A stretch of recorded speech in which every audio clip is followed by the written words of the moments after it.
Tuhan bersamamu.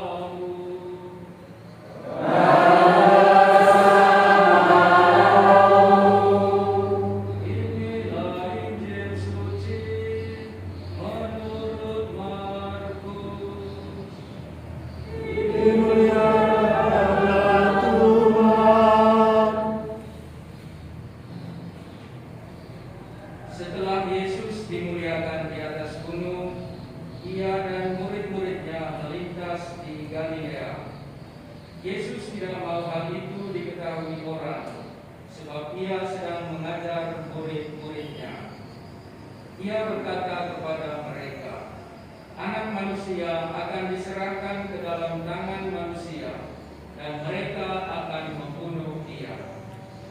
Tetapi 3 hari setelah dibunuh, Ia akan bangkit.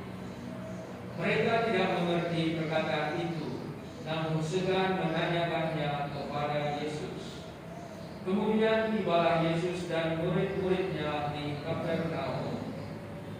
Ketika sudah di rumah, Yesus bertanya kepada para murid itu, "Apa yang kamu perbincangkan tadi di jalan?"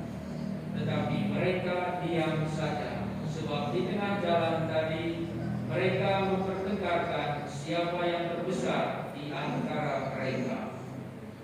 Lalu Yesus duduk dan memanggil ke-12 murid itu.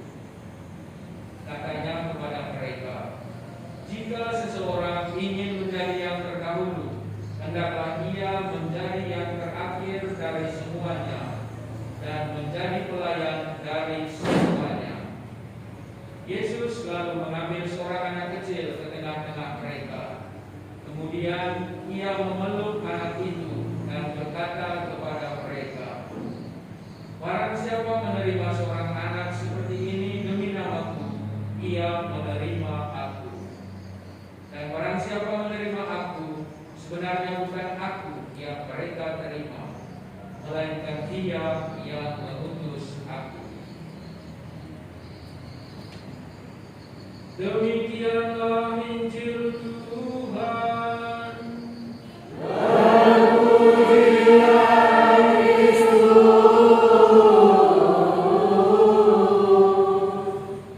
Tiba di Thailand, saya melihat begitu banyak hal di Thailand yang berbeda dan juga yang sama dengan situasi kita di Indonesia. Kalau melihat wajah mereka, saya merasa seperti satu di antara mereka, jadi tidak terasing.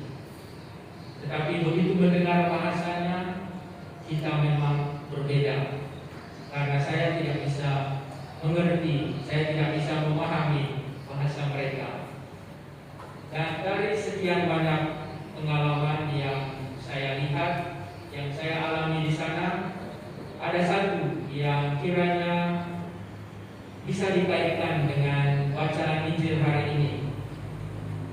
Suatu sore ketika saya mengendarai sepeda motor di jalan besar, jalan utama, kemudian tujuan saya berada di sebelah kanan jalan, sehingga seperti di Indonesia saya harus menyalakan lampu untuk belok ke kanan.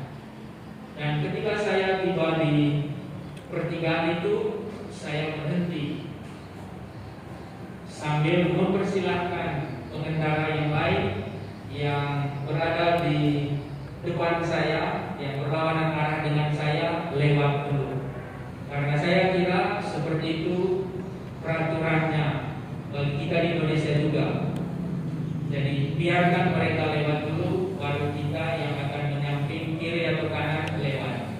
Tetapi apa yang terjadi? Di luar dugaan saya, rupanya seorang pengendara sepeda motor berhenti juga dan mempersilakan saya lewat lebih dahulu. Saya berpikir orang ini benar-benar orang baik, berbeda dengan kita yang ada di Indonesia. Saya melihat bahwa di Thailand orang itu berlomba untuk menjadi nomor satu yang membiarkan orang lain lewat dulu.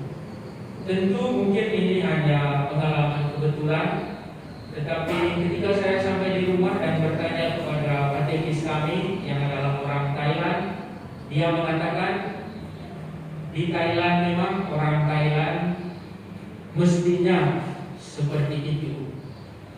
Dan setelah saya tinggal lebih dari setahun di sana, saya memang mengamati di jalan itu seperti itu. Setiap orang berlomba untuk membiarkan yang lain lewat terlebih dahulu. Tentu bagi saya yang biasanya suka menyerobot seperti kita Indonesia, ini menjadi kesempatan emas. Saya bisa menjadi nomor 1 di jalan, menjadi raja jalanan. Tetapi lama-lama saya juga malu. Masa saya yang terus menjadi nomor 1, yang terus membiarkan yang lain di belakang saya. Jadi pelan-pelan saya belajar supaya membiarkan yang lain juga lewat lebih dahulu. Saya kira inilah yang diminta oleh Yesus dalam bacaan Injil yang kita dengarkan hari ini. Barang siapa ingin menjadi yang terbesar di antara kamu, ia harus mempunyai sikap rendah hati dan bisa melayani sesama. Dengan kata lain, ia harus bisa menjadi anak kecil yang mempunyai sikap rendah hati dan tidak menuntut untuk menjadi orang nomor 1. Kalau kita bandingkan dengan pengalaman kita di sini, mungkin kita bertanya, kalau semuanya seperti itu, kapan kita sampai di tempat tujuan? Inilah persoalannya. Saya kira bagi orang Thailand juga mempunyai permasalahan yang sama, misalnya di kota Bangkok yang kurang lebih seperti situasi di Jakarta. Tetapi mereka punya kebiasaan tersendiri bagaimana caranya bisa hadir di kantor tepat waktu dengan melewati segala kemacetan yang ada. Mungkin ini tidak bisa diterapkan di Indonesia, di Kota Pekanbaru, tetapi sekiranya kita bisa mengambil hikmahnya bahwa untuk menjadi orang nomor 1 kita harus kadang-kadang merelakan yang lain pergi terlebih dahulu. Dan untuk pengalaman seperti ini saya juga teringat seorang pastor Italia yang mendidik kami dulu di Jakarta, namanya Pastor Francesco Marini, orang Italia. Saya memperhatikan setiap kali kami berada di kamar makan, pastor itu selalu mengambil piring yang terakhir. Dan budaya kita di Indonesia pada umumnya biasanya membiarkan yang lebih tua dulu yang mengambil. Tetapi pastor itu mengatakan, kalian membutuhkan banyak energi, membutuhkan banyak nasi, jadi kalianlah yang mengambil duluan. Dan saya biasanya kalau dia jawab seperti itu, ya tentu saja benar, tapi malu juga. Dia yang orang besar rupanya tidak mau menjadi yang pertama. Dia membiarkan kami yang masih muda-muda untuk mengambil duluan. Maka di sini saya melihat sikap yang ditunjukkan, yang diajarkan oleh Tuhan kita Yesus Kristus dalam Injil hari ini. Tentu tidak mudah.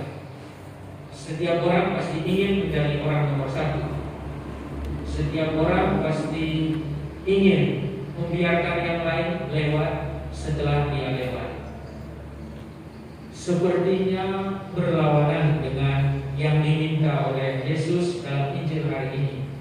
Memang hidup kita mestinya harus berlawanan, karena kita tinggal di dunia ini dengan hukum dunia yang kadang-kadang atau mungkin sebagian besar berlawanan dengan logika Allah, dengan cara pandang Allah. Kita mau mencari besar, tetapi Yesus mengatakan jadilah seorang anak kecil. Kita mau menjadi yang pertama, tapi Yesus mengatakan jadilah yang terakhir. Nah, untuk bisa melakukan hal ini, tidak ada kata lain, tidak ada cara lain selain mencoba. Kita tidak akan menjadi sempurna, tetapi ketika kita mulai mencoba mempraktikkan yang kira di sana kita akan mengalami peristiwa yang namanya pertobatan juga, pelan-pelan. Tidak bisa seperti membalikkan telapak kanan. Butuh usaha dari kita, tetapi juga kita mohon berkatnya sehingga kita kuat. Karena kadang-kadang kita mudah menjadi orang yang putus asa. Ketika yang terjadi tidak sesuai dengan yang kita pikirkan, di sana godaannya adalah menjadi orang putus asa. Padahal yang diminta Yesus adalah jadilah orang yang rendah hati. Orang yang rendah hati tidak akan pernah mengalami peristiwa putus asa. Karena bagi dia mungkin saja yang terjadi itu tidak sesuai dengan kehendak Allah. Kita tidak tahu dan kita tidak bisa memastikan. Yang pasti hanyalah yang tidak pasti itu. Sehingga bagi kita orang beriman, yang pasti itu hanyalah rahmat Tuhan. Maka itulah yang sekiranya kita minta dalam doa-doa kita setiap hari, dari bangun pagi sampai kita tidur lagi. Minta rahmat itu agar kita tetap menjadi pribadi yang setia kepada Tuhan dan juga pelan-pelan menjadi orang yang rendah hati dan belajar melayani Tuhan lewat sesama.